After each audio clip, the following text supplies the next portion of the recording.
वबरकातुहू। बिस्मिल्लाहिर्रहमानिर्रहीम। अल्हम्दुलिल्लाहि रब्बिल आलमीन वस्सलातु वस्सलामु अला सय्यिदिल मुरसलीन नबियना मुहम्मद व अला आलिहि व सहबिहि अजमाइन। अम्मा बाद, फ़क़द क़ालल मुअल्लिफ़ रहिमहुल्लाहु तआला व अन आयशा रज़ियल्लाहु अन्हा क़ालत जाअत सहलतु बिन्तु सुहैलिन फ़क़ालत या रसूलल्लाह इन्न सालिमन मौला अबी हुज़ैफ़ता माना फ़ी बैतिना वक़द बलग़ मा यबलुग़ुर रिजाल फ़क़ाल अर्दिईहि तहरुमी अलैहि रवाहु मुस्लिम। মহান আল্লাহ সমস্ত প্রশংসা যে আল্লাহ পাক রব্বুল আলামিন আমাদের জন্য যে সব বিষয়ে বস্তুতে কল্যাণ রয়েছে তা হালাল করেছেন, আর যেগুলিতে আমাদের অকল্যাণ রয়েছে, ক্ষয়ক্ষতি রয়েছে, সেগুলিকে আল্লাহ পাক হারাম করেছেন। সালাত এবং সালাম নাজিল হোক প্রিয় মুহাম্মদ রাসূলুল্লাহ সাল্লাল্লাহু আলাইহি সাল্লামের উপর, যিনি শরীয়তের প্রত্যেকটি বিধিবিধান সুন্দর করে উম্মতের জন্য স্পষ্ট করে দিয়েছেন। আমাদের বুলুগুল মারাম হাদিসে বিবাহের পর্ব শেষ হয়ে তারপরে স্তন্যদান করা সম্পর্কে একটি আলোচনা হয়েছে, দুধ পান করানো ছেলেদের, শিশুদেরকে, ছেলে মেয়েদেরকে। এই মর্মে হাদিস 980 আমাদের আরবি কিতাবে, জানি না বাংলায় হয়তো একটু আগে পিছিয়ে হইতে পারে। আয়েশা রাদিয়াল্লাহু তাআলা আনহা থেকে বর্ণিত, তিনি বলছেন যে সাহলা বিনতে সুহাইল, সুহাইলের মেয়ে সাহলা নামক এক মহিলা আসলো রাসূলুল্লাহ সাল্লাল্লাহু আলাইহি সাল্লামের কাছে। ফাকালাত, এসে বলল, ইয়া রাসূলুল্লাহ, হে আল্লাহ রাসূল সাল্লাল্লাহু আলাইহি সাল্লাম, ইন্না সালেমান মাওলা আবি হুযাইফাতা, আবু হুযাইফা আর আজাদকৃত, স্বাধীনকৃত দাস সালেম। আবু হুযাইফা তার স্বামী, এই সাহলার স্বামী, আর তার স্বাধীনকৃত বললাম, তো স্বাধীন হয়ে গেছে তখন তো পর্দা করা জরুরি। আর এই ছেলে সাবালক প্রায় হয়ে গেছে, পুরোপুরি সাবালক হয়ে গেছে, যেমন আসছে হাদিস। আবু হুযাইফার স্বাধীনকৃত দাস সালেম মানা, আমাদের সাথে বসবাস করে, ফি বাইতিনা, আমাদের ঘরেই, আমাদের বাড়িতে। ছোট থেকে বাড়িতে মানুষ হয়েছে, সাবালক হয়েছে, তার স্বামী ওকে স্বাধীন করে দিয়েছে, কিন্তু বাড়িতে ছোট থেকে আসা অভ্যাস থাকলে হঠাৎ করে তাতে বাধা দেওয়া আর এই রাস্তা যাতায়াত বন্ধ করা একটা জটিল বিষয়, এটা বুঝতে পারছেন এখনও, তাই না? জি, এই ছোট ভাইগুলির দেবর, আপনার ওয়াইফের দেবর, এদের বিষয়টি ঠিক ওই রকমই। নাবালক অবস্থায় যখন আপনার ছোটো ভাইগুলো নাবালক ছিল, 4 বছর 5 বছর 6 বছর বয়স, তখন বিয়ে করেছেন, আর ভাবির ঘরে তো আসতো, তখন জায়েজই ছিল, তাই না? বরং সিও থেকে হইতো। সাবালক হয়ে গেছে, ওই বদ অভ্যাস, আসা, এখন আসবো না কেন? শরীয়ত জানে না, অধিকাংশ মুসলিম আজকাল অজ্ঞ দিন থেকে। আমি তো আসতাম আমার ভাইয়ের বাড়ি, কেন আসবো না? ভাইয়ের ঘরে কেন ঢুকবো না? এইভাবে বহু হারাম কাজ হচ্ছে মুসলিম সমাজে, তাদের অজ্ঞতার কারণে এবং আল্লাহর ভয় কম থাকার কারণে, দিনের পাবন্দির না করার কারণে। হয় দিনের মাসাইল থেকে অজ্ঞ, যে এখন আমার জন্য হারাম হয়ে গেছে এই কাজটি, এতদিন হালাল ছিল, না বালক ছিলাম তখন, কিন্তু এখন সাবালকে হারাম হয়ে গেছে, এটা জানে না, জাহেল। আর না হলে জানলে ও আমল নেই, বেআমল, এগুলি পালন করে না,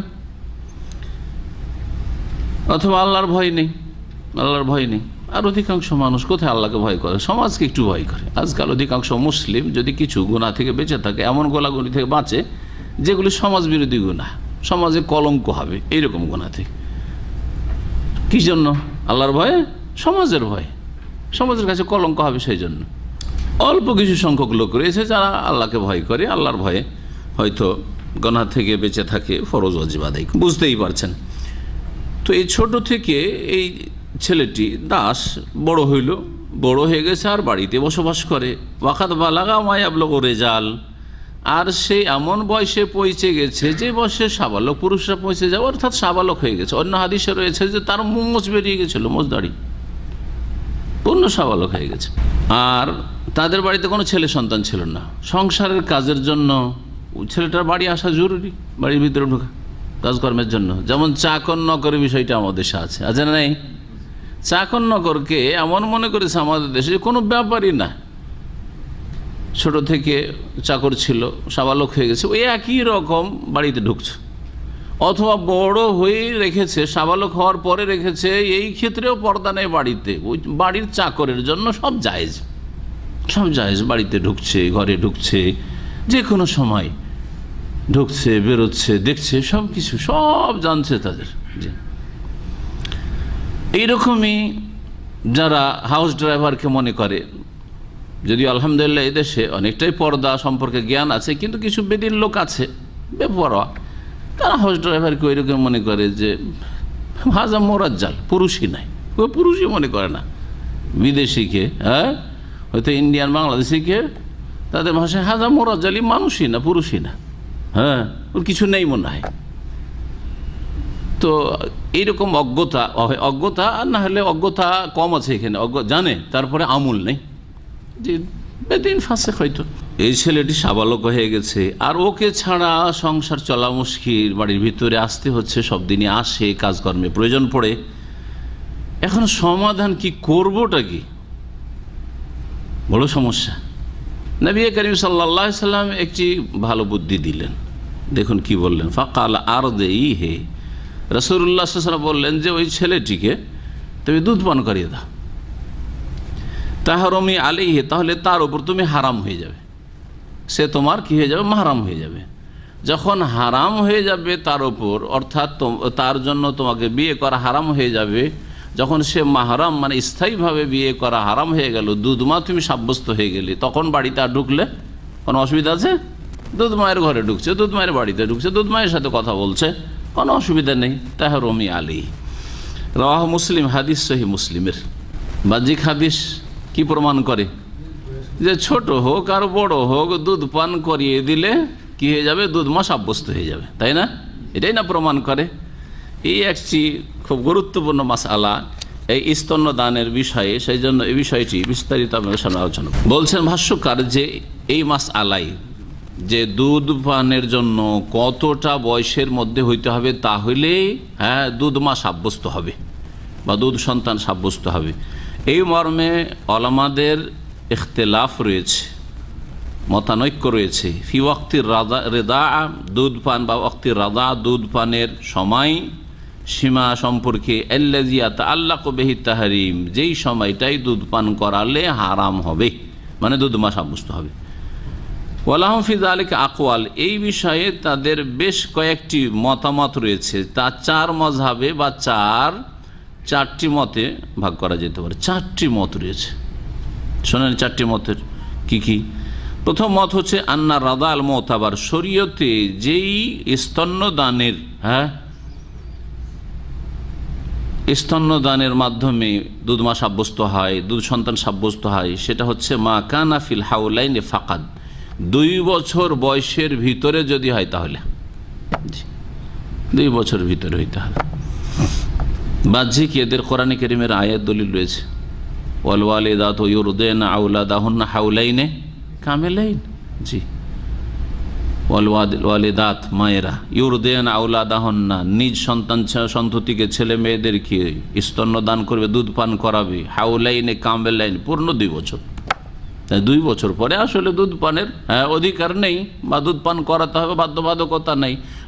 দুধ পানের মাধ্যমে, স্তন্যদানের মাধ্যমে এই মাহরাম সাব্যস্ত হবে না, এটাই বোঝায়। এই হচ্ছে তাদের দলিল।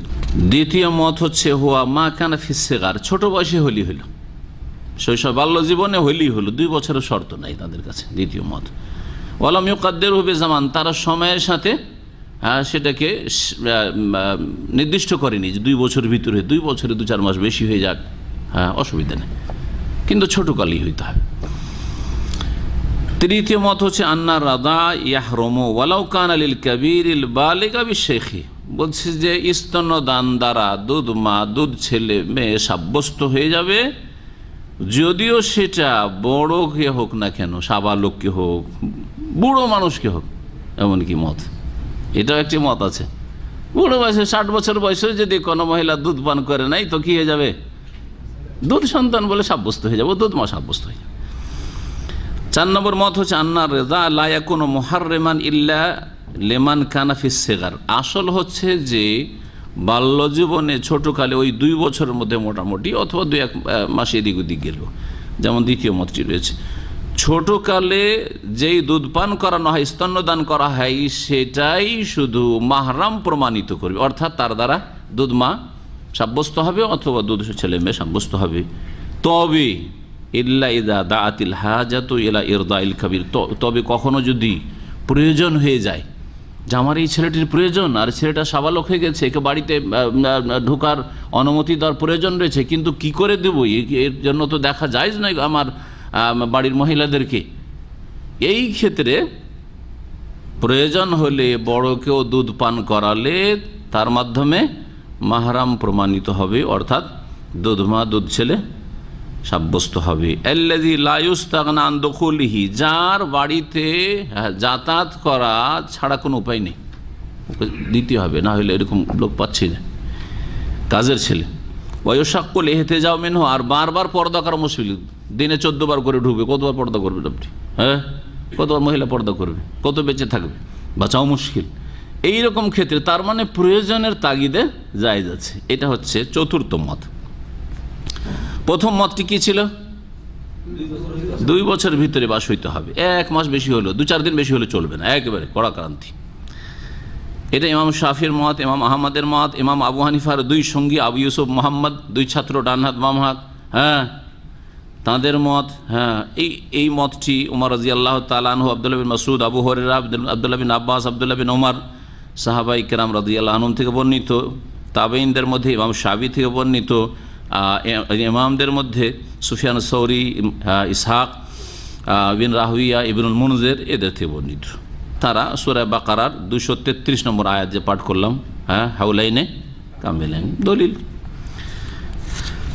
আর একটি দলিল তারা বলছে ইন্নামা রাদাআতু মিনাল মাজা, গত হাদিসটি আমরা 979 হাদিস, তাতে রয়েছে ফাইন্নামা রাদাআতু মিনাল মাজাআতি, দুধ পান দ্বারা মাহরাম বা দুধমা সাব্যস্ত হবে, মিনাল মাজাআতে, ক্ষুধার অবস্থায় যদি দুধ পান করে, অর্থাৎ যেই দুধ পান ছাড়া তার ক্ষুধা মিটে না, মানে তার প্রধান খাদ্য হচ্ছে দুধ, ওই জামানায় হইতে হবে, আর সেটা হচ্ছে 2 বছরের ভিতরে। মুত্তাফাক আলাইহি বুখারী মুসলিম। আর একটা হাদিস রয়েছে দারাকুতনিতে, লা রিদা ইল্লা মা কানা ফিল হাওলাইন, দুধ পান দ্বারা মাহরাম সাব্যস্ত হবে না তবে যদি সেটা ফিল হাওলাইন 2 বছরের ভিতরে হয়। এইরকম বেশ কিছু হাদিস রয়েছে আরও। দ্বিতীয় মতটি নবী করিম সাল্লাল্লাহু আলাইহি সাল্লামের স্ত্রীগণ, বিবিগণের মত, উম্মাহাতুল মুমিনিনের, একমাত্র আয়েশা রাদিয়াল্লাহু আনহা ছাড়া। আর এটি আব্দুল্লাহ বিন উমর আর সাঈদ বিন মুসাইয়্যিব প্রখ্যাত তাবী তাদের থেকে বর্ণিত রয়েছে। তারা এই দলিলটি পেশ করেছেন হাদিস ইন্নামা রাদাআতু। কি মত ছিল দ্বিতীয় মতটি? যে ছোটোকালে হইলেই হবে, সেটা 2 বছর একবারে বাঁধা ধরা নাই, 2 বছর 2-4 মাস এদিক ওদিক যদি বেশি হয়ে যায় সমস্যা নাই, কারণ তখনও অনেক শিশুরা 2.5 বছরও কি করে, তাদের প্রধান খাদ্য মায়ের দুধই থাকে। জি, এটা তাদের তৃতীয় মত। বড় হইলেও অসুবিধা নেই, তাই না? বড় হইলেও অসুবিধা, এমনকি বুড়ো হইলেও অসুবিধা নেই, বুড়াকে দুধ পান করিয়ে দেয় তবু অসুবিধা নেই। এই মতটি সালাফদের বেশ কিছু সাহাবা তাবেঈন থেকে বর্ণিত, যেমন আয়েশা রাদিয়াল্লাহু তাআলা আনহা, আলী রাদিয়াল্লাহু তাআলা, উরওয়া, তাবেঈনদের মধ্যে আতা মক্কার ইমাম ছিলেন তাবেঈনদের জামানায়, লাইস ইবনে সাদ, দাউদ জাহিরি, ইমাম ইবনে হাজম জাহিরি, মযহাবের মধ্যে জাহিরি মযহাবের ফতোয়া এটি। ইমাম ইবনে হাজম রাহমাতুল্লাহ আলাইহি তার ফিকহের কিতাব রয়েছে, জাহির মযহাব ফিকহের প্রসিদ্ধ কিতাব হচ্ছে আল মুহাল্লা। এই কিতাবে এই মযহাবকে বা এই মতটিকে তিনি বড় শক্তিশালী করার চেষ্টা করেছেন। এরই ঠিক যে বড় হাদিস দলিল কি তাহলে? এই যে সালেমের, এই যে সালেম গোলাম যে স্বাধীনকৃত দাস, এর হাদিস বড় হে দুধ পান করেছে, আর তারপরে তাহরুমি আলী, তুমি তখন তার জন্য দুধ মা হয়ে হারাম হয়ে যাবে, জায়েজ, তখন বাড়িতে আসবে যাবে। আর আয়েশা রাদিয়াল্লাহু তাআলা আনহা নবী করিম সাল্লাল্লাহু আলাইহি ওয়াসাল্লামের কাছ থেকে অনেক কিছু শিখেছেন। হ্যাঁ, অনেক মাসাইল আয়েশা রাদিয়াল্লাহু তাআলা আনহা ছাড়া আভ্যন্তরীণ মাসাইলগুলি অন্য কেউ জানতেন না সাহাবীরা, তাই না? স্ত্রী যেভাবে স্বামীর থেকে জানতে পারে, অন্যদের দ্বারা সম্ভব নয় এগুলো জানা। তো আয়েশা রাদিয়াল্লাহু তাআলা আনহা নবী সাল্লাল্লাহু আলাইহি ওয়াসাল্লামের তিরোধানের পরে কি করতেন, যদি মনে করতেন যে কোনো সাবালক ছেলে অথবা কোনো পুরুষকে বাড়িতে আসতে দিতে হবে, কি করে আসতে দেবো, একে আসতে দেওয়ার প্রয়োজন রয়েছে, তখন কি করতেন? বলছেন ওয়াকানাত আয়েশা ইজা আহাব্বাত আন ইয়াদখুলা আলাইহা আহাদুম মিনার রিজাল, কোনো পুরুষকে বাড়িতে প্রবেশ করাতেই হবে, সামনে আসবে, দেখা করবে, এইরকম হয়তো জরুরি, আমারাত উখতাহা, তার বোন, যাদের ছেলে মেয়ে দুধ হইতো, তার বোনকে নির্দেশ দিতেন, উম্মে কুলসুম যেমন বোন ছিল, ওয়া বানাতু আখিহা, এবং তার ভাতিজিদেরকে, ভাইয়ের মেয়েদেরকে, ভাতিজিদেরকে বলতেন যে তোমরা দুধ পান করিয়ে দাও। তো বোন দুধ পান করিয়ে দিলে আয়েশা রাদিয়াল্লাহু তাআলা আনহা কি হয়ে যেতেন? দুধ খালা হয়ে যেতেন। আর ভাতিজিরা যদি দুধ পান করে দেয়, ভাতিজি যখন মা হয়ে গেল তখন তা ফুফু ফুফু হয়ে যেতেন। ফুফু হইল হারাম হয়ে গেল, তখন আসতে পারবে আয়েশা রাদিয়াল্লাহু তাআলার সামনে। এটা তিনি করতেন, এটা আয়েশা রাদিয়াল্লাহু তাআলা আনহার আমল এটা। এদের দলিল ওই হাদিস যে সাহলা বিনতে সুহাইল, এই মহিলা দুধ পান করিয়েছেন নবী করিম সাল্লাল্লাহু আলাইহি ওয়াসাল্লামের হুকুমে, আরদিহি তাহরুমি আলাইহি, দুধ পান করিয়ে দাও এই ছেলেকে, সালামকে, তাহলে তুমি ওর উপর হারাম হয়ে যাবে। যারা এই হাদিসের উপর আমল করেনি তারা এই হাদিসের কি জবাব দিয়েছে? আর অধিকাংশ ওলামারা এই হাদিসের জবাব দিয়েছে যে একটা সাবালক ছেলে দুধ পান করবে আর দুধ মা সাব্যস্ত হয়ে যাবে, এটা বড় ফিতনার কারণ। বিশেষ করে আজকাল তো ইমান এত দুর্বল মানুষের, যে বড় ফিতনার কারণ, এতে কোনো সন্দেহ নেই, ঠিক কিনা? তো এই মতটি, এই মত বা এই হাদিসের এই মত তো নেননি, তাহলে জবাব তো দিতে হবে হাদিসের। হাদিস সহিহ মুসলিমের দুটি জবাব। একটি জবাব হচ্ছে এই হাদিস মনসুখ, রহিত। কিন্তু মনসুখের দাবি করলে ইতিহাস জানতে হবে যে এইটি আগের হুকুম ছিল, পরে নবী সাল্লাল্লাহু আলাইহি সাল্লাম বলেছেন এটা আর চলবে না, এটাও জানা নেই। তাহলে এই মনসুখ রহিত হওয়ার দাবি করা শুধু মৌখিক দাবি, শক্তিশালী নয়। এটা একটা জবাব আর কি, অধিকাংশ ওলামাদের পক্ষ থেকে হাদিসের জবাব। দ্বিতীয় জবাব হচ্ছে যে এটা এই ব্যক্তির সাথে, এই মহিলার সাথে খাস, সালেম আর তার যে দুধমা সাব্যস্ত হইল সে হচ্ছে সাহলা বিনতে সুহাইল, এই ঘটনার সাথে খাস নবী সাল্লাল্লাহু আলাইহি ওয়াসাল্লাম তাদের পেরেশানি দেখে, তাদের মজবুরিতে, নিরুপায় দেখে এই অনুমতি দিয়েছেন। এটা অন্য কারোর জন্য প্রযোজ্য নয়, চলবে না। জি, এটা দ্বিতীয়। কিন্তু এই দাবিও যদি করতে হয় তাহলে নবী সাল্লাল্লাহু আলাইহি ওয়াসাল্লাম থেকে প্রমাণ দিতে হবে যে নবী সাল্লাল্লাহু বলেছেন দেখো এটা শুধু তোমার জন্য, আর কারোর জন্য কিন্তু চলবে না, এরকম কি বলেছেন? এটাও বলেননি। জি হ্যাঁ, অধিকাংশ ওলামারা এই জবাবগুলো দিচ্ছেন। এই দুটো জবাব ছাড়া আর কোনো জবাব নেই। চতুর্থ মত কি ছিল? প্রয়োজনে বড়কেও দুধ পান করালেও কি হয়ে যাবে? দুধ মা সাব্যস্ত হয়ে যাবে। এই মতটি শেখুল ইসলাম ইবনে তাইমিয়া রাহমাতুল্লাহ আলাইহির মত। এই মতটিকে বলিষ্ঠ হয়ে বর্ণনা করেছেন তার বিশেষ ছাত্র আল্লামা ইবনুল কাইয়িম রাহমাতুল্লাহ আলাইহি জাদুল মাআদে। তিনি বলছেন যে মনসুখ হওয়ার দাবি করা আর এটা অমুকের সাথে খাস ছিল এই দাবি করা, যেগুলি কথা শক্তিশালী না, বলিষ্ঠ নয়, এর চাইতে ভালো যে প্রয়োজনের তাগিদে একটা রাস্তা আছে, এটা বললে আর এইসব ঝামেলা আসে না। এই মতটি হচ্ছে এই দুই ইমামের। আন্না রিজা আল কবীর রুখসাতুন আম্মা লিকুল্লি মান হুয়া ফি মিসলি হালাতে সাহলা, এটি কিয়ামত পর্যন্ত ছাড় ওই সমস্ত ব্যক্তির জন্য যার অবস্থা হবে এই সাহলা মহিলার মতো। ইয়া রাসূলুল্লাহ, আমার কোনো ছেলে সন্তান নেই, আর সংসারের কাজের জন্য একটা ছেলেকে রাখতে হবে, আর রাখবার সবসময় পর্দার আড়াল থেকে কেমন করে চলবে, নিরুপায়, আর ওর বাড়িতে ছোট থেকে আসা অভ্যাস আছে, আর ওর কাজ ছাড়া আমাদের সংসার চলবে না, এইরকম যদি কারো পরিস্থিতি হয় তাহলে চলবে। তাহলে কি হয়ে যাবে? দুধ মা সাব্যস্ত হবে, বড় হওয়ার পর দুধ পান করালেও। এই মতটি শেখুল ইসলাম ইবনে তাইমিয়া রাহমাতুল্লাহ আলাইহি বলছেন। আর ভাষ্যকার মক্কাতুল মুকাররমার কাজী তিনি বলছেন যে এই মতটি মধ্যম পন্থা, সবগুলি দলিল সামনে রাখলে এটি হচ্ছে মধ্যম পন্থা, যে প্রয়োজনের তাগিদে জায়েজ। ওয়ারাজ্জাহ আল মাসলাক ইবনুল কাইয়িম, ইমাম ইবনুল কাইয়িম রাহমাতুল্লাহ আলাইহি এই মতটিকে প্রাধান্য দিয়েছেন। আল্লাহু আ'লাম। তবে ফিতনার যুগে এই ফতোয়া দেওয়া যাবে না, এটা খাস ফতোয়া আপনাদের জন্য না, আবার মুফতি হয়ে যান না। এই ফিতনার যুগে আর ইমানের কমজোরির যুগে ভালো ভালো লোক কোথা থেকে কোথায় চলে যাচ্ছে। যদি একটা মিসকাল চলে আসে কোনো মহিলার, তো আর পিছিয়ে লেগে গেল। আজকাল হচ্ছে অনেক নামাজিদের অবস্থা, অনেক দিন শিখা লোকদের অবস্থা, দাওয়াত ইসলামের দাওয়াত প্রচারের নামে, ইসলামের দিনের দাওয়াত দেবো, কোরআন শিখাবো, এই করার নামে আরও কত কি করা শুরু করে দিল। তো এই যদি চরিত্র হয় কিছু ইসলাম শিখা লোকদের, তো বাকিগুলির কথা কি বলবেন আপনি? জি, বড়ই ফিতনার যুগ। ওয়ান আয়েশা রাদিয়াল্লাহু আনহা আন্না আফলাহ আখা বিল কুয়াইস জাআ ইস্তাযিন আলাইহা বাদাল হিজাব। আয়েশা রাদিয়াল্লাহু তাআলা আনহা থেকে বর্ণিত, তিনি বলছেন যে আবুল কুয়াইসের ভাই আফলাহ নামক এক ব্যক্তি ছিল। সে একবার আসলো, আসার পরে পর্দার হুকুম নাজিল হওয়ার পরে অনুমতি চাইল আয়েশা রাদিয়াল্লাহু তাআলা আনহার বাড়িতে প্রবেশের জন্য। কি জন্য? যে ওর ধারণা যে হচ্ছে আমার ভাতিজি, দুধ ভাতিজি, হ্যাঁ, সুতরাং আমি তার মাহরাম, আমি বাড়িতে ঢুকতে পারবো, তো বাড়িতে ঢুকবো, অনুমতি চাইলে যে আমি বাড়িতে ঢুকবো। আল্লাহ তো বলছেন আয়েশা রাদিয়াল্লাহু তাআলা আনহা ফাআবাই, তো কিন্তু তার সন্দেহ হইল যে কি জানি এই লোক আসলে আমার জন্য মাহরাম হবে কি হবে না, সতর্কতা অবলম্বন করে বলছে না না না না, বাড়িতে ঢোকা চলবে না, তুমি বাইরে থাকো। তাহলে বোঝা গেল যে এই ক্ষেত্রে দুর্বলতা আমাদের মুসলিম সমাজের, মহিলাদেরও দুর্বলতা, পুরুষদেরও দুর্বলতা। আপনাদেরকে বলছি আর মহিলাদেরকেও বলছি, সুবহানাল্লাহ, আমাদের সমাজ এমন যে গোটা গ্রামবাসীর জন্য পর্দা ফর্দা নেই। গ্রামবাসী কি করে বলবো, একটা তো লজ্জা আছে না, ও চলে আসছে বাড়িতে, কি করে নিষেধ করে যে বাইরে বসেন, না না না না, কাউকে অসন্তুষ্ট করবে না।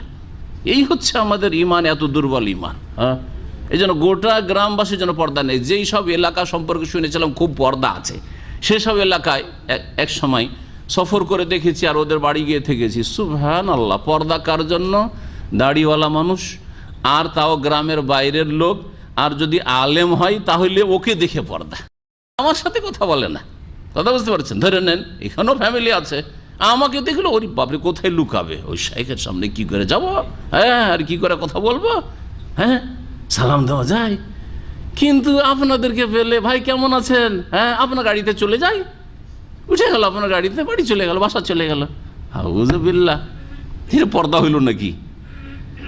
যাদের মধ্যে কিছু ইমান ভালো আছে তাদেরকে দেখে লজ্জা বেশি, মানে তাদেরকে দেখে পর্দা। লজ্জা সবাইকে দেখে করতে হবে, কিন্তু যেখানে ফিতনার আশঙ্কা বেশি সেখান থেকে বাঁচার না বেশি চেষ্টা করতে হবে।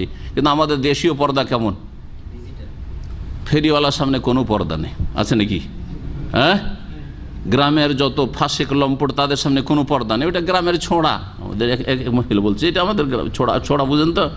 হ্যাঁ হ্যাঁ হ্যাঁ, কিছু আমাদের গ্রামে, এটাকে আমাদের গ্রামের ছেলে সৌদি আরব এসে গেছে মহিলা, আর ও গ্রামের মানে ডিস্ট্রিক্টের, অথবা গোটা বাংলাদেশটা গ্রাম ধরে নেই, এখানে আসার পর গোটা বাংলাদেশের গ্রাম। এটা তো আমাদের দেশি ছেলে, আবার ওর সাথে কথা বলবো না তো কার সাথে কথা বলবো? এখানে বিদেশে সব জায়েজ, ওখানে সব জায়েজ, এগুলো পর্দা হইল নাকি? তো আয়েশা রাদিয়াল্লাহু তাআলা অনুমতি দিলেন না। জি, আমি দেখেছি আমার বাবাকে, আর আমাদের জন্য আলহামদুলিল্লাহ আমার আব্বা জাযাহুল্লাহ খাইর রাস্তাটাকে খুব সহজ করে দিয়েছে পর্দা করার। গ্রামের লোক, চাচাতো ভাই, চাচাতো চাচা আমাদের, হ্যাঁ, অথবা চাচাতো ভাই কেউ চলে এসছে, আসার পর মনে করছে গ্রামের আমার চাচাতো ভাইয়ের বাড়ি, আছো ভাই বলে, বাছেন ভাই বলে ঢুকতে যাচ্ছে। আমার আব্বা কয়েকবার করে বেইজ্জত করেছে। বাইরে বসার জায়গা নেই, বাইরে বসার জায়গা করা আছে, চেয়ার রাখা আছে, বেঞ্চ রাখা আছে, ওখানে বসেন, জায়গা আছে। ঢুকে গেছে, এসে ঢুকতে যাচ্ছে, বাইরে বসার জায়গা নেই, একেবারে আমাদের আঞ্চলিক ভাষা বলে খাড়ো বেইজ্জত, হ্যাঁ, খাড়া বেইজ্জত, হ্যাঁ, কথা বলছে, সাথে সাথে সামনাসামনি বেইজ্জত। এই না যে চক্ষু লজ্জা, যাক আজকে চলে এসছে, আগামীতে একটু সতর্ক থাকবো না। আর তারপরে ডাক দিচ্ছে, আপনি জানছেন আমার বাড়ি ঢুকে যেতে পারে, আপনি ঘরের কোনায় শুয়ে আছেন আর আপনার স্ত্রী উঠানে কাজ করছে, না, লাফ দিয়ে আগে দৌড়িয়ে চলে যান, হ্যাঁ, ও গেটের কাছে আপনি আগে পৌঁছে যাতে আসতে না পারে, ওখানে আপনি দেখা করলেন। এটা একটা হিকমত। দেখেছি আমার আব্বাকে, যেমনই আওয়াজ এসছে, আছেন ভাই, ও গেটের কাছে হাজির, দৌড় দিয়ে ছুটে গিয়ে ওখানে থামিয়ে দিয়েছে, যাতে আর না আসতে পারে। বাই চান্স যদি এগিয়ে চলে এসছে, এখানে কেন আসলে তুমি, কেন বসার জায়গা নেই ওখানে, আরে আর জীবনে আসবে না ও, যাক একটু শত্রুতা হয়েছে, অনেকে দুশ্মনী করেছে, কিন্তু লাভ আমাদের আলহামদুলিল্লাহ হয়েছে, যে জানে যে এই বাড়িতে ঢোকা যায় না। জি, এই বাড়িতে ঢোকা যায় না, এতটুকু জানে আলহামদুলিল্লাহ। এমনকি এমন উড়াইলো মোনাফেক মুসলমানরা যে হিন্দুদের এলাকায় গিয়ে বলে যে আরে এদের বাড়ি কোনো মহিলাকে ঢুকতে দেয় না। একদিন আমি মাদ্রাসা থেকে গেছি, যাওয়ার পরে বাড়ির গেটে বসে আছি, কিছু মহিলা হিন্দু যাচ্ছে রাস্তা দিয়ে, গ্রামেরই, আর বলছে যে কি ভাই শুনলাম নাকি তোমাদের বাড়ি আমাদের ঢোকা নিষেধ। আরেকদিন দেখি কয়েকটা মহিলা এসছে, আসার পরে গেটের বাইরে দাঁড়িয়ে আছে। আমি মহিলা গেটের বাইরে কেন দাঁড়িয়ে আছে? ভিতরে আসো, হিন্দু মহিলা দেখতে এসছে, যাবো অমুকের বাড়ি দেখ। কিন্তু ভয়ে ঢুকে না, ভয়ে ঢুকেন না। কারণ এই মোনাফিক মুসলিমগুলো হিন্দুর বাড়ি গিয়ে বলে আসে যে অমুকের বাড়ি মহিলাদেরকে ঢুকতে দেয় না। কত মোনাফিক বিপজ্জনক মুসলিমদের জন্য। অনেক সময় প্রকাশ্য কাফেরের চাইতে এরা বেশি ক্ষতিকর। কথা বুঝতে পারছেন? তো এইসব কথা, তিক্ত অভিজ্ঞতার কথা বলছি আপনাদেরকে। আপনারা যদি বাড়িতে পর্দা করেন তো এরকম হবে, বেশ কিছু দুশ্মন হবে গ্রামে, আর মুসলিমরা দুশ্মন হবে, মোনাফিকগুলো দুশ্মন হবে, কাফের হিন্দু দুশ্মন হবে না। জি, তখন বললাম দেখো এগুলো তোমাদের কে বলেছে? বলছে যে তো গ্রামের লোক সব বলছে, তোমাদের মুসলিমরা বলছে যে আমার নাকি মহিলাকে ঢুকতে দেন না। মহিলাদের কাছে আসবে, অসুবিধা নেই। যদিও শরীয়তে যারা অসতী মহিলা তাদের থেকে বেঁচে থাকা উচিত, এটা সঠিক মশলা জেনে রাখবেন।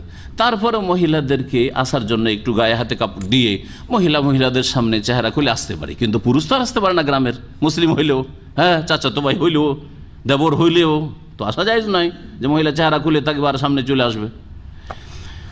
তো কি বলছিলাম, যে কিছুটা শক্ত হইতে হবে, আর গ্রামের লোক অথবা মহল্লার লোক অসন্তুষ্ট হবে, কিন্তু আপনি আপনার আগামী প্রজন্মের জন্য পর্দাকে ভালো করে বাড়িতে কায়েম করে দিয়ে দুনিয়া থেকে যাবেন, আল্লাহ রাজি হবেন।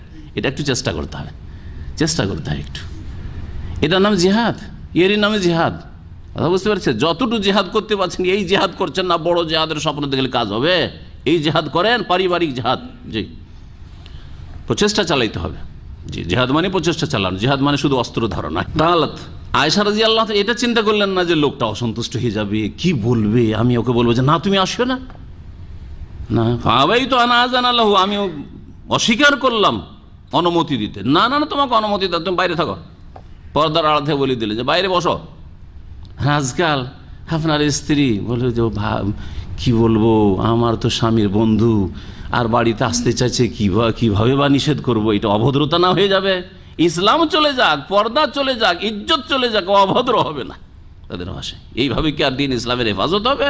এর নাম দিন কায়েম করা না, কখনো দিন কায়েম করে না। আপনি নিজের জানের ওপর দিন কায়েম করেন, আপনার বাড়িতে আগে দিন কায়েম করেন। ঘরের বাইরে দিন কায়েম করার আগে বাড়িতে দিন কায়েম করতে হবে। এগুলো হচ্ছে দিন কায়েম করা। ফালাম্মা যা রাসূলুল্লাহ, লোকটি ফিরে চলে গেল বাইরে থেকে। বাড়িতে মনে করছিল যে আমার ভাতিজি, দুধ ভাতিজি, বাড়িতে ঢুকবো, একটু কথা বলবো। আয়েশা রাদিয়াল্লাহু তাআলা, নবী সাল্লাল্লাহু আলাইহি ওয়াসাল্লাম তখন বেঁচে ছিলেন। যখন রাসূলুল্লাহ সাল্লাল্লাহু আলাইহি ওয়াসাল্লাম আসলেন বাড়িতে, আখবারতুহু বিল্লাযী সানাতুহু, তখন তাকে আমি বললাম, আয়েশা রাদিয়াল্লাহু বলছেন স্বামীকে বললাম যে আমি আজকে এই কাজ করেছি। লোক একটা ভাতিজি বলে ঢুকতে চাইছে, আমি বলছি কিসের ভাতিজি, আমি তোমাকে চিনি না, তুমি যাও, বাইরে যাও, খবরদার ভিতরে ঢুকবে না। ফাআমারানি আন আযানা লাহু আলাইয়া, তারপরে নবী সাল্লাল্লাহু আলাইহি ওয়াসাল্লাম আমাকে নির্দেশ দিলেন যে আমি যেন তাকে বাড়িতে প্রবেশ করতে অনুমতি দিই। কারণ আসলে শরীয়তের দৃষ্টিতে সে দুধ চাচাই ছিল, বুঝতে পেরেছেন? কিন্তু তারপরে সন্দেহ ছিল, সেই জন্য যে কি জানি রায় হবে কি হবে না। এটা হচ্ছে অধিক সতর্কতা, এটা হচ্ছে অধিক সতর্কতাকে বলা হয়। জি, ওয়াকাল, আর বললেন নবী সাল্লাল্লাহু আলাইহি ওয়াসাল্লাম যে কি জন্য তার প্রবেশ বৈধ তোমার কাছে, বা তোমার বাড়িতে ঢোকা বৈধ? ইন্নাহু আম্মুকি, সে তোমার চাচা লাগছে, সে তোমার দুধ চাচা লাগছে। মুত্তাফাকুল বুখারী মুসলিম। আয়েশা রাদিয়াল্লাহু তাআলা আনহা থেকে বর্ণিত, قالت কানা ফিমা উনজিলা মিনাল কুরআন আশরু রাদাতিন মালুমাতিন ইউহাররিমনা সুম্মা নুসিখনা বিখামসি মালুমাতিন ফাতুফি রাসূলুল্লাহ ওয়া হিয়া মিম্মা ইউকরা মিনাল কুরআন, রাওয়াহু মুসলিম। গত আলোচনা অনেক আগে, সফরগুলির আগে একটা আলোচনা করেছিলাম, তাতে বলেছিলাম যে দুধ পানে, যে দুধ সন্তান সাব্যস্ত হবে বা দুধমা সাব্যস্ত হবে, এর জন্য 1 ঢোক 2 ঢোক যথেষ্ট। কি কত ঢোক লাগবে? ঢোক শুধু না, কতবার লাগবে? কতটি রাজা? 3 বার। এটা একটি মত। কিন্তু সেখানে সেই মদগুলি বর্ণনা করে বলেছিলাম যে সবচেয়ে শক্তিশালী মত হচ্ছে যে 5 বার পান করাইতে হবে। কয়বার? আর একবার এতটা পান করবে যে যাতে তার পেটটা ভরে যায়, বাচ্চার দুধ খেয়ে পেট ভরে যায়। মুখ যে লাগালো স্থানে তা যতক্ষণ পর্যন্ত টানতে থাকবে, যত ঢোক খাক না কেন। জি, এটা হচ্ছে 1 রাদা। এইভাবে 5 বার পান করলে দুধমা সাব্যস্ত হবে। জি, এটা হচ্ছে সঠিক মত। এই মর্মে হাদিসটা শুনেন। মতগুলি আলোচনা এর আগে হয়ে গেছে, সুতরাং ওই সব বিস্তারিত আর আলোচনা করব না। হাদিস দেখেন, আয়েশা রাদিয়াল্লাহু তাআলা আনহা থেকে বর্ণিত, তিনি বলছেন, কানা ফিমা উনজিলা মিনাল কোরআন, কোরআনে যে বিষয়গুলি নাজিল হয়েছে তার মধ্যে একটি বিষয় ছিল আশরু রাদাআতি মালুমাত, যে সর্বজন বিদিত সকলের জানা 10 বার দুধ পান করানো। 10 বার দুধ পান করালে দুধ মা সাব্যস্ত হবে। এটা প্রথম কোরআনে নাজিল হয়েছে। এটা একটি আয়াত ছিল, তেলাওয়াত রহিত হয়ে গেছে, হ্যাঁ, আর হুকুমও রহিত হয়েছে। ইউহাররেমনা, যা হারাম করবে, 10 বার পান করালে হারাম করবে। সুম্মা নুসিখনা বিখামসে মালুমাত, তারপরে 5 বার পান করানোর বিধানের মাধ্যমে এই 10 বার পান করার বিধানটি রহিত করে দেওয়া, মানসুখ করে দেওয়া হয়েছে। কিন্তু 5 বারের কথাটি কোরআনে কারিমে নেই, কোরআনে কারিমে নেই, হাদিস আছে। তাহলে বোঝা গেল যে হাদিস দ্বারা কোরআনে কারিম মানসুখ হইতে পারে। এই ক্ষেত্রে কোরআনে কারিমের আয়াতের তেলাওয়াতও মানসুখ রহিত হয়েছে, আর বিধান 10 বার পান করা সেটাও রহিত হয়েছে, আর যেটা রহিতকারী সেটা হচ্ছে হাদিস।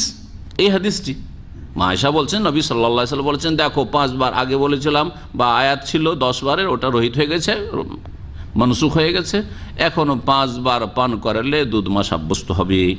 ফাতুফিয়া রাসূলুল্লাহ সাল্লাল্লাহু আলাইহি ওয়াসাল্লাম, তারপরে রাসূলুল্লাহ সাল্লাল্লাহু আলাইহি ওয়াসাল্লাম ইন্তেকাল করলেন।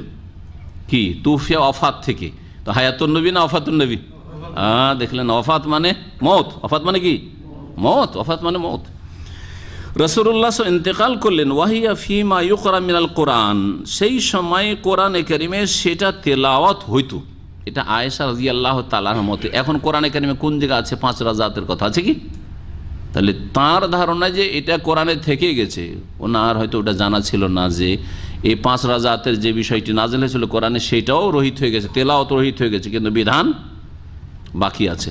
তাহলে আবার বলি স্পষ্ট করে যে 10 রাজাতের আয়াত ছিল, 10 বার পান করালে দুধ মা সাব্যস্ত হবে, তেলাওয়াত রহিত আর হুকুমও রহিত হয়েছে।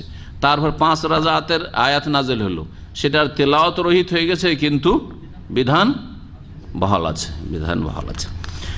আয়েশা রাদিয়াল্লাহু তাআলার ধারণা ছিল যে এই আয়াতটিও আছে। জি, তখনকার যুগে কোরআন জমা হয়নি, একত্রিত করা হয়নি। উসমান রাদিয়াল্লাহু তাআলা, প্রথম আবু বকর জামানায় শুরু হইল, কিন্তু উসমান রাদিয়াল্লাহু তাআলা আনহর যুগে পুরো কোরআনে কারীম এক মুসাফি করা হইলো, তার 5 কপি করে 5টি বড় বড় শহরে পাঠিয়ে দেওয়া হইলো। তার আগে কোরআন ছড়িয়ে ছিটিয়ে ছিল, তো ওনার ধারণা থাকতে পারে যে আয়াতটি হয়তো কোরআনে এখনও আছে, কিন্তু সেটা তেলাওয়াত মনসুখ হয়ে গিয়েছিল। তাহলে বোঝা গেল যতই বড় কেউ ইমাম হয়ে যাক আর আলেম হয়ে যায়, হ্যাঁ, এমনও কিছু এলম রয়েছে যেটা তার উপর অস্পষ্ট থাকতে পারে না। আয়েশা রাদিয়াল্লাহু তাআলা থাকতে পারে, কিন্তু আবু হানিফা থাকতে পারে না। সবটাই ঠিক নাকি? হানফি মাযহাবের সব ফতোয়াই ঠিক, তো রসুল বানিয়ে দিলেন আপনি। শাফি মাযহাবের সবটাই ঠিক, তাহলে তো রসুল বানিয়ে দিলেন শাফিকে আপনি। ইমাম মালিকি মাযহাবের সবটাই ঠিক, তো রসুল বানিয়ে দিলেন। তাহলে কে রসুল আপনার? ইমামরা না রাসূলুল্লাহ সাল্লাল্লাহু আলাইহি ওয়াসাল্লাম? মুহাম্মদ রাসূলুল্লাহ সাল্লাল্লাহু আলাইহি ওয়াসাল্লাম। তার ভুল হইতে পারে না, বাকি যে কোনো মানুষের ভুল হইতে পারে। জি, তো সাহাবীদের কোনো মাসলা ঠিক জানা ছিল না, এটা স্পষ্ট প্রমাণ করে যে সাহাবীদের পরে, অনেক পরে যারা এসেছেন তাদের তো হতেই পারে অনেক মাসলাই না জানা থাকতে পারে, আর সেটাই সত্য আসলে। কিন্তু এমন গোঁড়ামির ব্যাধিতে আক্রান্ত হয়েছে মুসলিম জাতি যে মযহাবগুলিকে একবারে ফরজ করে ফেলেছে, অথচ আল্লাহ ফরজ করে, রসুলও ফরজ করেনি, নিজেরা মানব রচিত বিধানের মতো ফরজ করে ফেলেছে। আল্লাহ পাক যেন হেদায়েত দান করেন। আর এতে সবচেয়ে বড় দোষ হচ্ছে এই বিদাতি আলেম সমাজের, যারা ফরজ নয়কে ফরজ করে ফেলেছে, হ্যাঁ, যার কোনো স্থান নেই সেটাকে ইসলামে বড় স্থান দিয়ে ফরজ করে ফেলেছে। কিয়ামতে জবাব দেবে। তাহলে সঠিক মাসলা বললাম। ইখতিলাফ গুরিয়া বলছেন যে 5 বার পান করালে কি হবে? হ্যাঁ, দুধ মা সাব্যস্ত হবে। 5 বার পান করানো কেন? 1 বার 2 বারে কেন দুধ মা সাব্যস্ত হবে না? এই বিষয়টি শুনেন। বলছেন ভাষ্যকার যে গভীরভাবে চিন্তা করলে দেখা যায় যে আল্লাহ পাক কোরআনে কারীমে কি বলেছেন, ওয়া উম্মাহাতুকুম আল্লাতী আরদানাকুম, আর তোমাদের ওই সব মায়েরা তোমাদের জন্য হারাম, ওই সব মাকে বিয়ে করা হারাম যারা তোমাদেরকে স্তন্যদান করেছে। যে দুধ পান করেছে সেই মা, হ্যাঁ, কি সেই মাকে বিয়ে করা, অর্থাৎ দুধ মাকে বিয়ে করা হারাম। দুধ মা, দুধ পান করালো, সেজন্য তার নাম কি হয়ে গেল? মা। এই যে মা নামটা হইল, মা নামটা পেল কোত্থেকে? এটা বুঝেন, গভীরভাবে চিন্তা করি, এটা হচ্ছে গবেষণা। আসল মা আর দুধ মা, তাতে কিছু অংশে মিল আছে। আসল যে মা, যার পেটে প্রথম বীর্য গেছে, সেটা তারপরে কি হয়েছে, জমাট বাঁধা রক্ত হয়েছে, তারপরে সেটা গোস্তের পিণ্ড হয়েছে, তারপরে সেটা বাড়তে বাড়তে একটু বড় হয়েছে, তাতে হাড় হয়েছে। কার রক্ত চুষে? কার রক্ত চুষে? মায়ের রক্ত চুষে, তাই না? মায়ের রক্ত চুষে। এই যে ওজন বাড়ছে, হাড় তৈরি হচ্ছে, গোস্ত তৈরি হচ্ছে, ওজন বাড়তে বাড়তে 2.5 কিলো, 2 কিলো, 2.5 কিলো, 3 কিলোর বাচ্চা হলো, কার রক্ত চুষে? মায়ের রক্ত। তাহলে মায়ের রক্ত এই বাচ্চার, ছেলে মেয়ের, শিশুর শরীরে রয়েছে বলে তার নাম হচ্ছে মা, ঠিক না? দুধ মা। দুধ মা যদিও পেটে রাখেনি, কিন্তু এতটা পরিমাণ দুধ পান করেছে যেই দুধটার মাধ্যমে কিছু রক্ত তৈরি হয়েছে, কিছু হাড় শক্তিশালী হয়েছে, কিছু গোস্ত বেড়েছে। বোঝা গেছে? আর সেটা 5 বার কমপক্ষে না পান করালে হবে না। 1 বার 2 বার, 1 ঢোক 2 ঢোক পান করিয়ে দিয়ে কখনো তার দ্বারা রক্ত বৃদ্ধি হবে না, আর তার দ্বারা গোস্ত বাড়বে না, আর তার দ্বারা শরীর তৈরি হবে না। বুঝতে পেরেছেন? এ হচ্ছে হিকমত যা উলামায়ে কেরামগণ উল্লেখ করেছেন।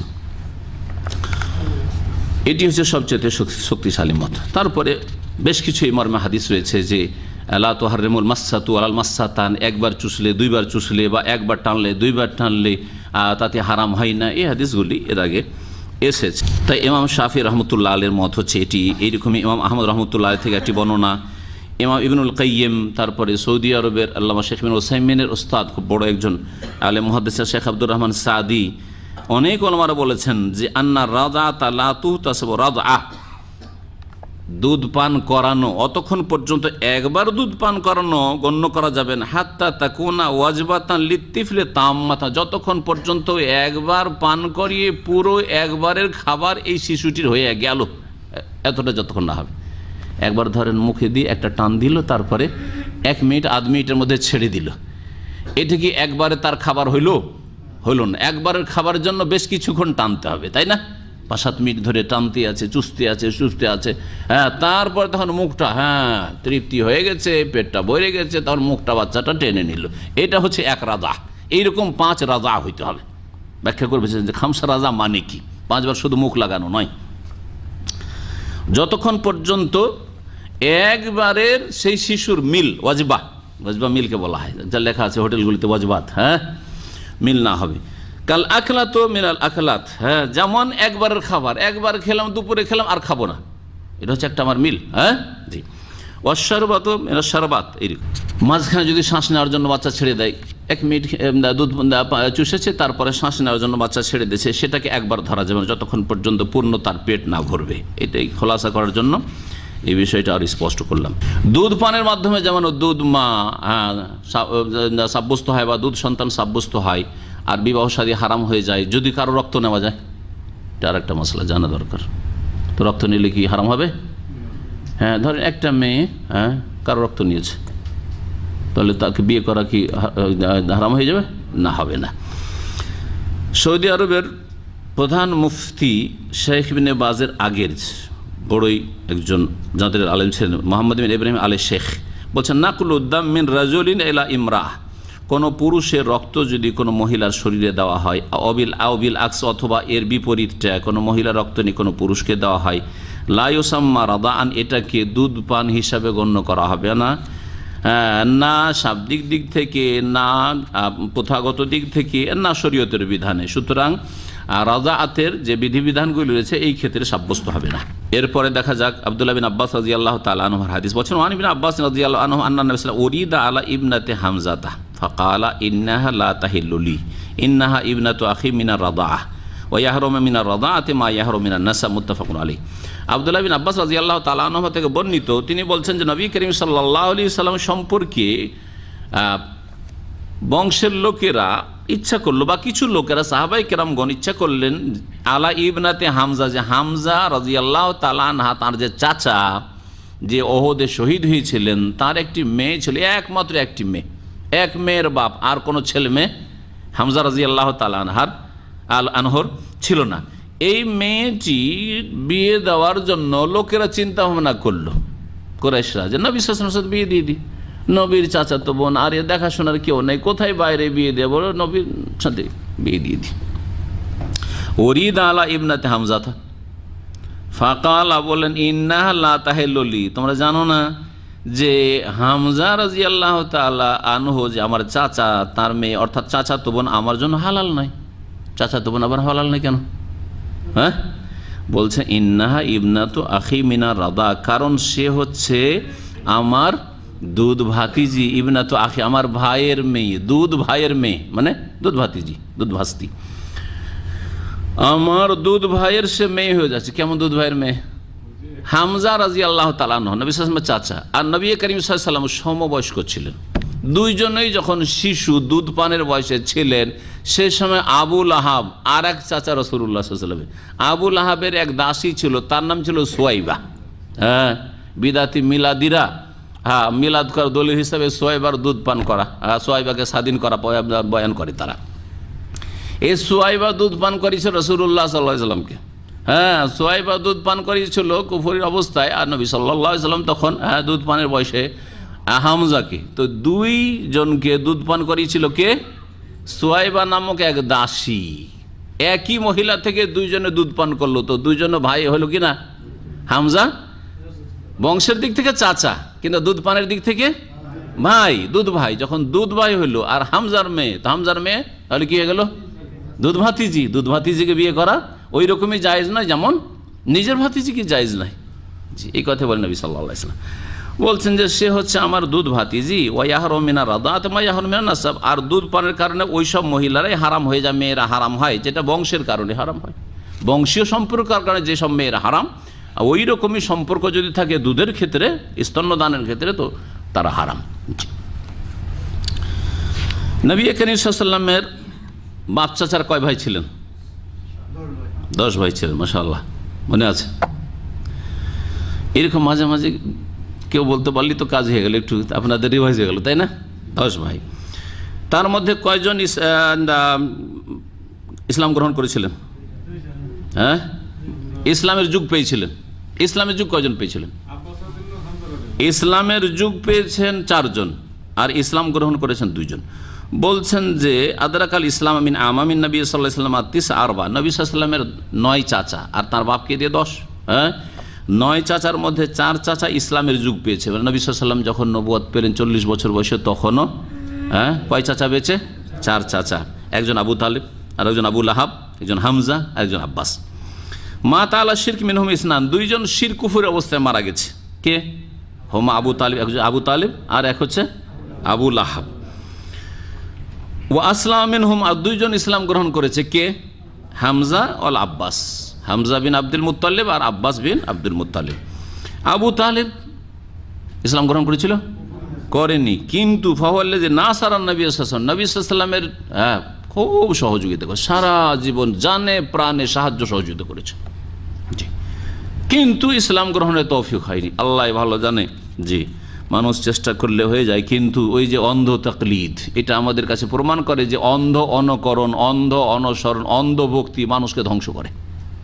বাপ দাদাকে কেমন করে ছাড়বো রে বাবা? হ্যাঁ, হুয়া আলা মিল্লাতে আব্দুল মুত্তালিব, যাক তোমার কথা বাবা রাখতে পারলাম না ভাতিজা, বাপের ধর্মেই থাকি। হ্যাঁ, বাপের ধর্ম ছেড়ে দেবো তো বাপ অস্বীকার করা হবে, আমাদের সে বিদাতিরা বলে। যদি আপনি সহি আকীদা নিয়ে যান, এই তুই কোন বাপের, তোর বাপকে ছেড়ে দিবি? হ্যাঁ, তুই কি আর এক বাপের নাকি? এগুলো ভাষা হইলো মূর্খদের। হ্যাঁ, যে যেহেতু আপনি কবর মাজার পূজা ছেড়ে দিয়েছেন, পীর পূজা ছেড়ে দিয়েছেন, আপনি ধরেন ওদের বিদাতি তরিকা ছেড়ে দিয়েছেন, মিলাদ ছেড়ে দিয়েছেন, বলছে তুই কি এক বাপের না 2 বাপের? আউযুবিল্লাহ, কোন কথা এগুলি? তো কাফের মুশরিকদের কথা ছিল। জি, ওয়া আযারাহু, সাহায্য সহযোগিতা করেছেন। মা আন্নাহু মুকিমুন আলা শিরক, অথচ সারা জীবন শিরকের উপর অটল থেকেছেন।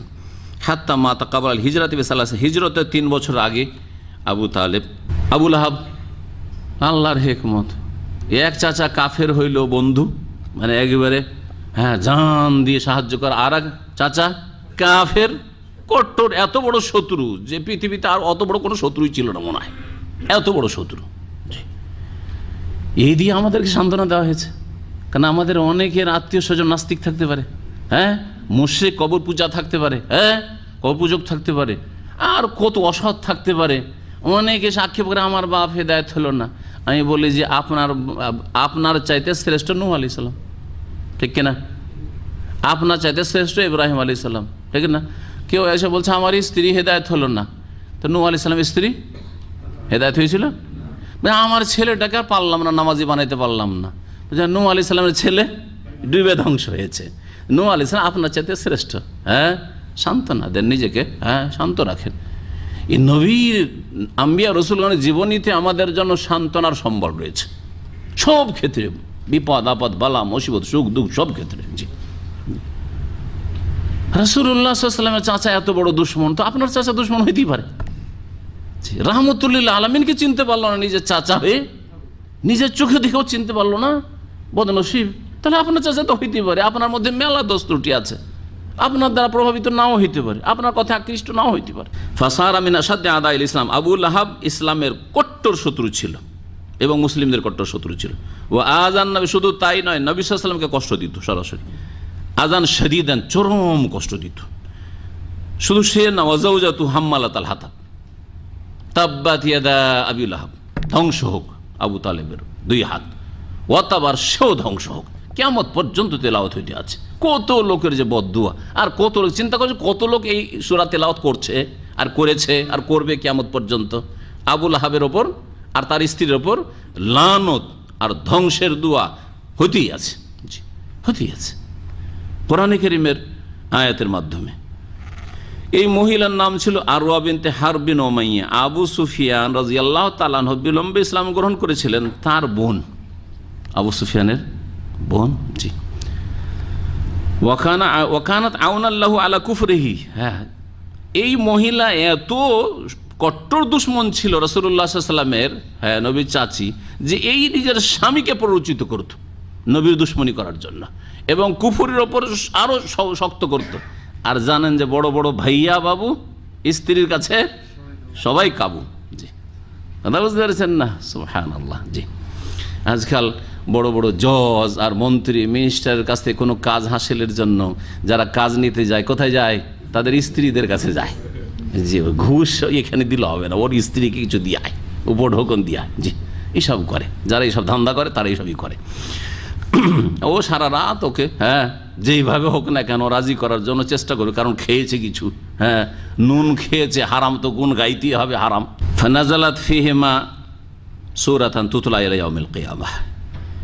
এই আবু লাহাব আর তার স্ত্রী সম্পর্কে কিয়ামত পর্যন্ত এমন সূরা তেলাওয়াত যা হইতেই থাকবে। আবু লাহাব কুফরির ওপর মারা গেছে বদরের যুদ্ধের কয়েকদিন পরে। বদরের যুদ্ধে যায়নি কাপুরুষ, কিন্তু বদরের যুদ্ধে যখন বড় বড় নেতারা সব মারা গেল 70 জন, আর কোনো বড় নেতা থাকলো না। হাই রে হাই, কি হইল? তখন এমন সে শোকে ভেঙে পড়েছিল যে আর বরদাস্ত করতে পারেনি, ওতেই মারা গেছিল। আজাবের আজাব, এটা মানসিক আজাব, কিছুদিন মানসিক আজাব, তাতেই মারা গেছে। ওয়াইন নাম ওসিবা মারাদের মুমিতিন, আর মারাত্মক রোগে আক্রান্ত হয়েছিল এই অভিশপ্ত মালাউন। লাম্মা বালাগাত হাজিমাত কুরাইশ, কুরাইশের যখন পরাজয়ের সংবাদ পৌঁছিল, তখন মারাত্মক রোগে আক্রান্ত হয়ে কয়েকদিন পরে সে ধ্বংস হয়েছিল। হামজা রাদিয়াল্লাহু তাআলা আনহু প্রথম যুগে ইসলাম গ্রহণ করেছেন। ওমর রাদিয়াল্লাহু তাআলা আর হামজা রাদিয়াল্লাহু তাআলা কয়েকদিনের ব্যবধানে এই দুইজন ইসলাম গ্রহণ করলেন। সাহাবীরা বলছেন যে আমরা ওমর এবং হামজার ইসলামের আগে আমরা দুর্বল ছিলাম, যখন এই দুই আল্লাহর শের আসাদুল্লাহ দুইজন ইসলাম গ্রহণ করলেন, সেই দিন থেকে আমরা ইজ্জতের সাথে, মান মর্যাদার সাথে আর প্রকাশ্যে আমরা ইবাদতবন্দি করতাম, নামাজ পড়তাম।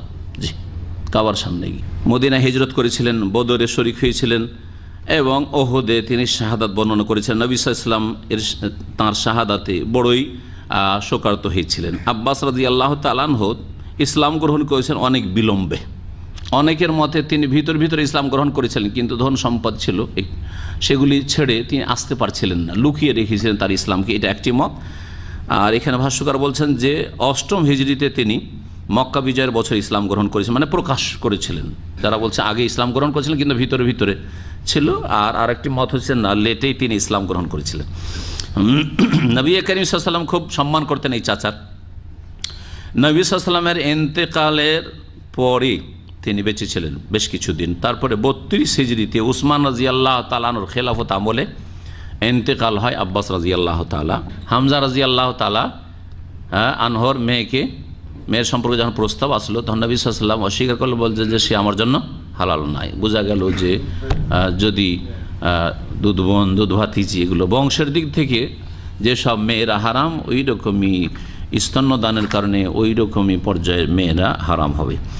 উম্মে সালামা রাদিয়াল্লাহু তাআলা আনহা বর্ণিত হাদিস, কালা তিনি বলছেন, কালা রাসূলুল্লাহ সাল্লাল্লাহু আলাইহি ওয়াসাল্লাম লা ইউহাররিমু মিনার রাদা'i ইল্লা মা ফাতাকাল আমআ ওয়া কানা ক্বাবলাল ফিতাম, রাওয়াহু তিরমিজি। উম্মে সালামা রাদিয়াল্লাহু তাআলা বর্ণিত তিনি বলছেন যে রাসূলুল্লাহ সাল্লাল্লাহু আলাইহি ওয়াসাল্লাম বলেন যে দুধ পান করিয়ে হারাম হবে না কতক্ষণ পর্যন্ত, যতক্ষণ পর্যন্ত এমন দুধ না হবে যেটা পাকস্থলীতে প্রবেশ না করে, মা ফাতাকাল, পাকস্থলীর ভিতরে না যায়, মানে কিছু পান করলো আর এদিকে থেকে গেল না, হ্যাঁ পুরো পাকস্থলীতে গিয়েছে আর সেটা হজম হয়েছে, হ্যাঁ এইরকম হইতে হবে।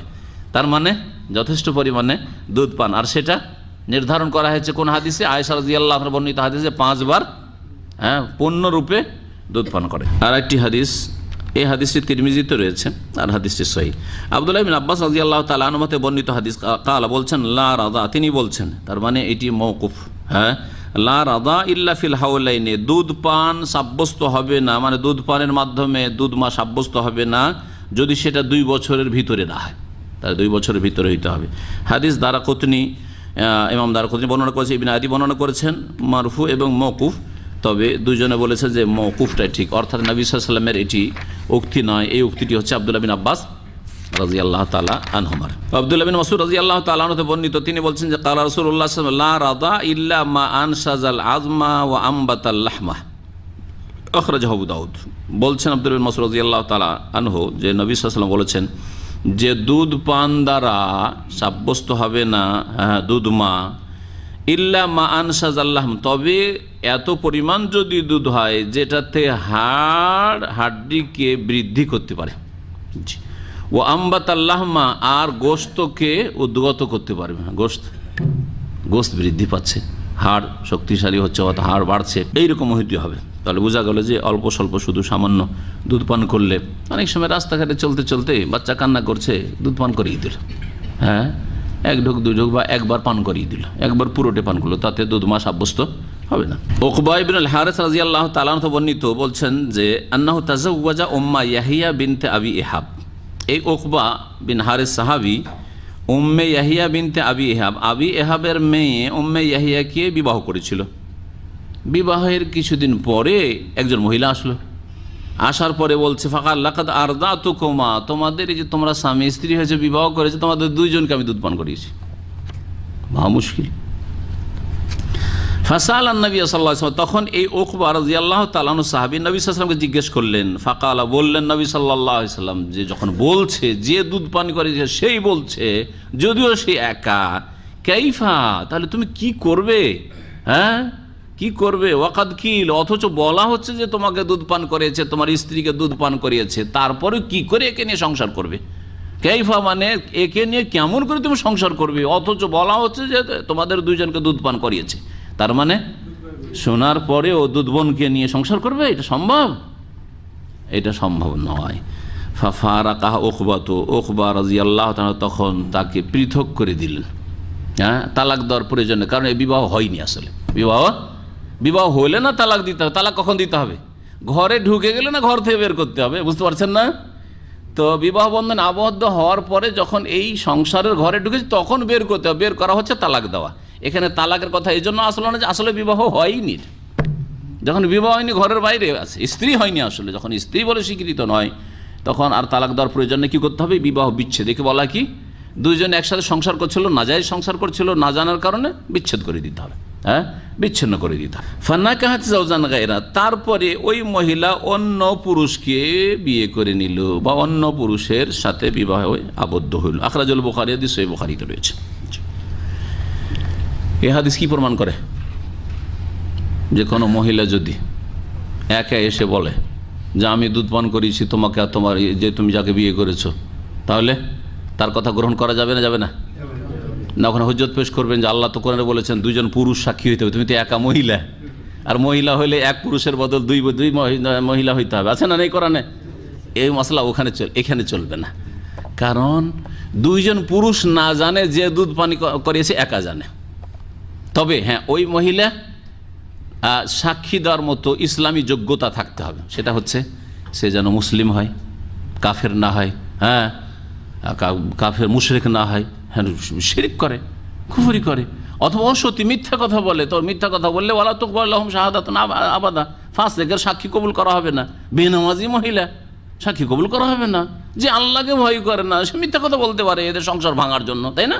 যদি মুসলিম নামাজি আল্লাহ ভীরু হয় আর একা এক মহিলা বলে, তার সাক্ষী যথেষ্ট এই ক্ষেত্রে।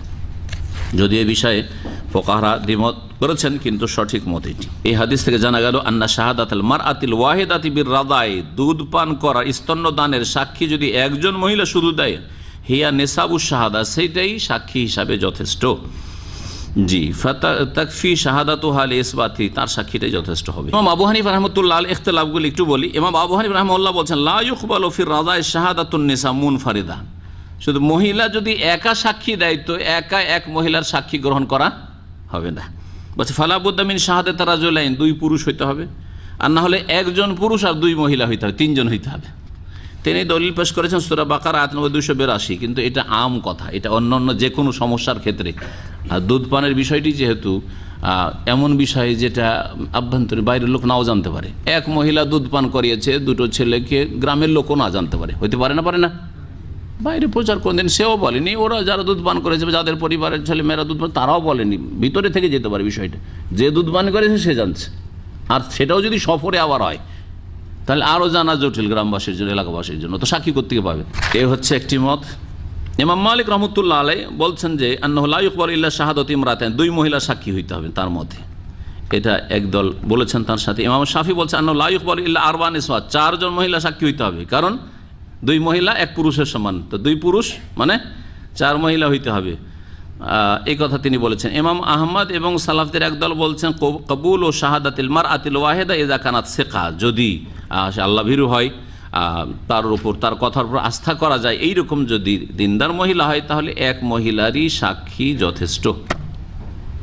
ধরেন যে মহিলা দুধ পান করেছে ও মারা গেছে, কিন্তু ওই মহিলার বোন অথবা গ্রামের কোনো মহিলা জানে যে এই দুইজনকে অমুক মহিলা যে মারা গেছে দুধ পান করেছে আর এরা বিবাহ বসছে, তো এক মহিলার সাক্ষী নেওয়া যাবে না? যাবে না।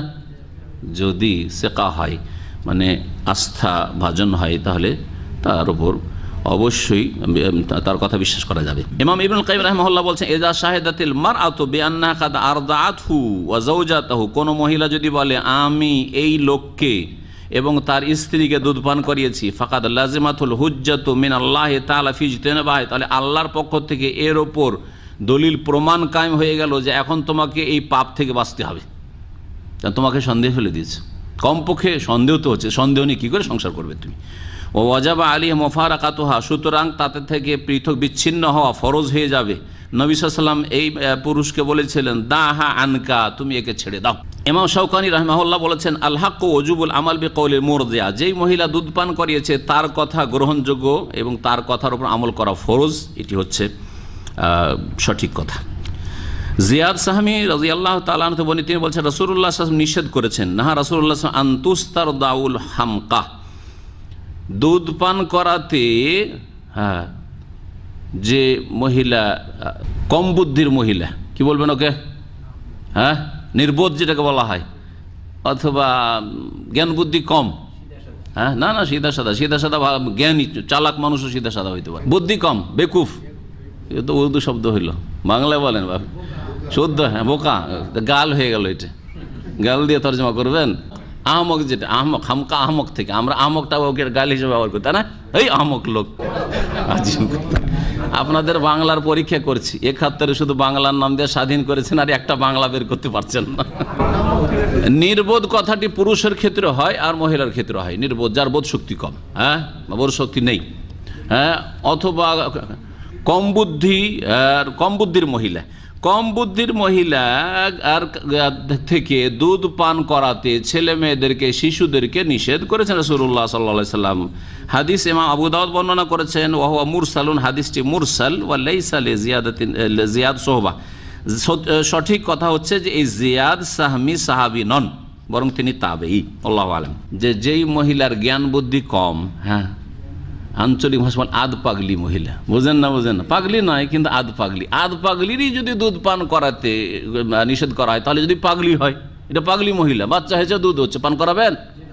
আপনার ছেলে পাগল হইতে পারে। হ্যাঁ, আধ পাগলি থেকে যদি দুধ পান করা, যার বুদ্ধি কম, হ্যাঁ, এইরকম মহিলা দুধ পান করা, দুধের বড় একটা কি রয়েছে, প্রভাব রয়েছে, তাসির রয়েছে। এই দুধ পান করার কারণে ধীরে ধীরে ওই ছেলের ওপর এর প্রভাব পড়বে। হ্যাঁ, ওই ছেলে মেয়ের ওপর প্রভাব পড়বে, তারও জ্ঞান বুদ্ধি কমে আসবে। হ্যাঁ, তার মধ্যে ওই চরিত্রগুলি চলে আসবে। এটা বাস্তব সত্য, এটা বাস্তব সত্য। বর্তমান যুগের সায়েন্স, মেডিকেল এটা প্রমাণ করেছে যে মায়ের বা স্তন্যদানকারিণীর বড় প্রভাব রয়েছে শিশুদের ওপর, ছেলে মেয়েদের ওপর। এই বিষয়গুলি লেখক এখানে বর্ণনা করেছেন। যদিও হাদিসটি জয়ীফ, হাদিস জয়ীফ, সেই জন্য হাদিসটাকে অত শক্তিশালী করে দলিলে পেশ করা যাবে না। তবে সতর্কতা হচ্ছে যে আপনার ছেলে মেয়েদেরকে যদি দুধ পান করাতে হয়, তো এমন মহিলা থেকে দুধ পান করাবেন না যে মহিলার বুদ্ধি কম, হ্যাঁ, বুঝে কম মানে এই নয় যে ডিগ্রি থাকলে, আজকাল আবার এই অর্থে ব্যবহার করে, ও ডিগ্রি MA পাস কিন্তু জ্ঞান বুদ্ধি কম। হ্যাঁ হ্যাঁ, তো অথবা লেখাপড়া কিছু জানে না কিন্তু বড় চালাক চতুর, হ্যাঁ, জ্ঞান বুদ্ধি ভালো, আদব কায়দা বুঝে, আদব কায়দা কিছু বুঝে না, ভাষা বুঝে না, কথা বলতে জানে না, বেকুফ। জি ঠিক আছে, বেকুফ মহিলার থেকে দুধ পান করালে আপনার ছেলেও বেকুফ হইতে পারে। এখানেই আজকে স্তন্যদানের বিষয়টি শেষ হলো। আল্লাহ পাক রব্বুল আলামিন যেন আমাদের ভালো কথাগুলি কবুল করেন এবং ভুল ভ্রান্তি হলে আল্লাহ পাক মাফ করে দেন। আল্লাহ পাক রব্বুল আলামিন দিন বুঝার তৌফিক দান করে, দিন মোতাবিক চলার তৌফিক দান করেন। সাল্লাল্লাহু আলাইহি ওয়া সাল্লাম মুহাম্মদ ওয়া আলা আলিহি ওয়া সাহবিহি আজমাইন। হ্যাঁ, এগুলো মেডিকেল দ্বারা আজকাল প্রমাণিত। নবী সাল্লাল্লাহু আলাইহি ওয়াসাল্লাম 1400 বছর আগে বলেছেন, কিন্তু এগুলো প্রমাণিত হচ্ছে এখন মডার্ন সায়েন্স বা মেডিকেলে। হজরতের অর্থ কি? হজরত মানে যে হাজির হয়, সম্মান অর্থে এক শ্রেণীর লোকেরা ব্যবহার করতে থাকে। হজরত ফজরত এসব ব্যবহার করিয়েন না, আসলে বিদাতি পরিভাষা এগুলি। 40 হাদিসের একটি হাদিসের শেষে বলা হয়েছে কলম উঠিয়ে নেওয়া হয়েছে, মানে তকদিরে আল্লাহ রাব্বুল আলামিন সব কিছু জেনে লাস্ট ফলাফল রেখে দিয়েছেন। তো আপত্তি কি? আল্লাহ সব জানেন না? আপনি কি করবেন, কি খাবেন, আর কখন কোথায় যাবেন, আল্লাহ সব জানছেন না? জানছেন না? আল্লাহু ইয়ালামু ওয়া আনতুম লা, তো আল্লাহ সব জানেন না, আপনি কিছু জানেন না। আমি নিজেই জানি না যে আমি আর কতদিন এখানে থাকবো, আর কতদিন বাঁচবো, ঠিক না? 1 মিনিট পরে কি হবে তাও জানি না, কিন্তু আল্লাহ সব জানেন না? জানেন না? সব জানেন। তো লাস্ট ফলাফলটাও অগ্রিম লেখা আছে, তো লেখা আছে বলে বাধ্য না। আপনি সারা জীবন যা করবেন ওটা আল্লাহ সব জানছেন, হ্যাঁ, সব কাউন্ট করে আল্লাহ শেষখানে ফলাফলটা অলরেডি লিখে রেখেছেন। ওখানে গিয়ে পৌঁছিবেন, কারণ আপনি পৌঁছবেন। স্বাধীনভাবে যাচ্ছেন না পরাধীন, নিরুপায় হয়ে যাচ্ছেন নাকি? আপনি যে রাস্তায় চলাফেরা করছেন, আপনি কি স্বাধীনতা ফিল করছেন না? মসজিদে স্বাধীনভাবে যাচ্ছেন না? কেউ নামাজ পড়ছে না, স্বাধীনভাবে বিছানায় শুয়ে থাকছে না? তাহলে স্বাধীনতা আছে।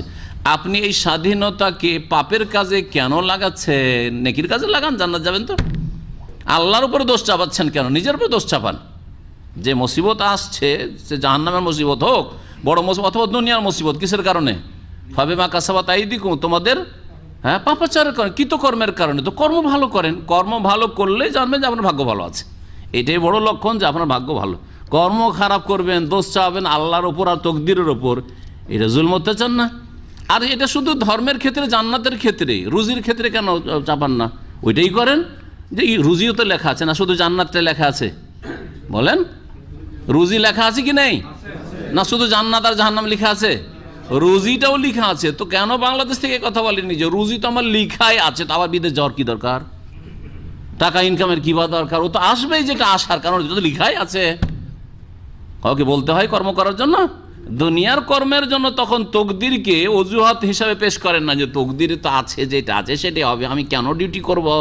কথা বলেন না। কিন্তু নামাজ পড়ি আর না পড়ি, যদি জাহান্নাম লেখা থাকে তো আমার পড়ে লাভটা কি? এটা হলো শয়তানের কথা। আখিরাতের ক্ষেত্রে শয়তান ধরে নিচ্ছে, দুনিয়ার ক্ষেত্রে শয়তান আপনাকে পায় না। জানো, খুব চালাক। হ্যাঁ, দুনিয়ার ক্ষেত্রে খুব চালাক। ওই চালাকিটা দিনের কাজে ব্যবহার করেন, আখিরাতের ক্ষেত্রে ব্যবহার করেন। ওই চালাকিটাকে কাজে লাগান জান্নাত হাসিলের ক্ষেত্রে। স্ত্রীর দুধ স্বামীর পেটে চলে, প্রথম কথা, স্ত্রী দুধ স্বামীর জন্য খাওয়া জায়েজ নয়, পান করা জায়েজ নয়। কারণ এটা হচ্ছে কার হক? বাচ্চার হক। কার হক? বাচ্চার হক। অনিচ্ছাকৃত যদি চলে যায়, যথাসাধ্য সতর্ক থাকতে হবে। স্তন্যদানকারী মহিলাদের সাথে মেলামেশার ক্ষেত্রে, এই ক্ষেত্রে সতর্ক থাকতে হবে। কারণ এই যে মযহাবগুলি পড়লেন, 4টা মত পড়লেন, তার মধ্যে 2টি মত হচ্ছে যে বড় হয়েও যদি পান করে তারপরে কি হয়ে যাবে, দুধমা সাব্যস্ত হয়ে যাবে। এই জন্য এই কথাটি আমি ইবনে উসাইমিন রাহমাতুল্লাহ আলাইহি থেকে নকল করছি, যে সৌদি আরবের দ্বিতীয় বড় আলেম, সারা পৃথিবীর মধ্যে 3 জন আলেমের একজন বড় আলেম। তিনি বলছেন যে যারা স্ত্রী দুধ পান করে তাদের আল্লাহকে ভয় করা উচিত এবং হারাম থেকে বাঁচা উচিত, কারণ কিছু কিছু মযহাবে বড় সাবালককেও দুধ পান করালে কি হয়ে যায়, দুধমা সাব্যস্ত হয়ে যায়। তো এমনটা না হয় যে ডেলি দুধ পান করার কারণে স্ত্রী আপনার দুধমা হয়ে বসে আছে, ঠিক কিনা? সুতরাং ফাত্তাকুল্লাহ, আল্লাহকে ভয় করুন। এক তো হক নষ্ট করা, আপনার ছেলে মেয়ের হক নষ্ট করা, দ্বিতীয় হচ্ছে যে আপনার হারামের নিমজ্জিত হওয়ার আশঙ্কা, সম্ভাবনা। যাই হোক, ওগুলো হয়তো মন গড়া কথা, কিন্তু কথা হচ্ছে এটা দুধ আপনার অধিকার নয়, দুধ পান করা আপনার অধিকার নেই। যেটা অধিকার নাই, এক তো না হক জুলুম করলেন বাচ্চার ওপর, হ্যাঁ, কারণ দুধ কমবেই। 2 নম্বর হচ্ছে যে আপনি হারামে লিপ্ত হলেন, হতে পারে যে আপনি তাকে নিয়ে হারাম সংসার করছেন। এটাই মযহাব, যদি আল্লাহর কাছে এটাই মযহাব ঠিক হয়, হ্যাঁ, যে বড়োর জন্য হয়ে যাবে, যেমন সালেমের জন্য হয়েছে, তাহলে কি হবে আপনার অবস্থাটা? আল্লাহ পাক যেন বোঝার তৌফিক দান করে। সাল্লাল্লাহু আলা নবিয়িনা মুহাম্মদ ওয়া আলা আলিহি ওয়া সাহবিহি আজমাইন। সুবহানাকা আল্লাহুম্মা ওয়া বিহামদিকা আশহাদু আল্লা ইলাহা ইল্লা আনতা আস্তাগফিরুকা ওয়া আতুবু ইলাইক।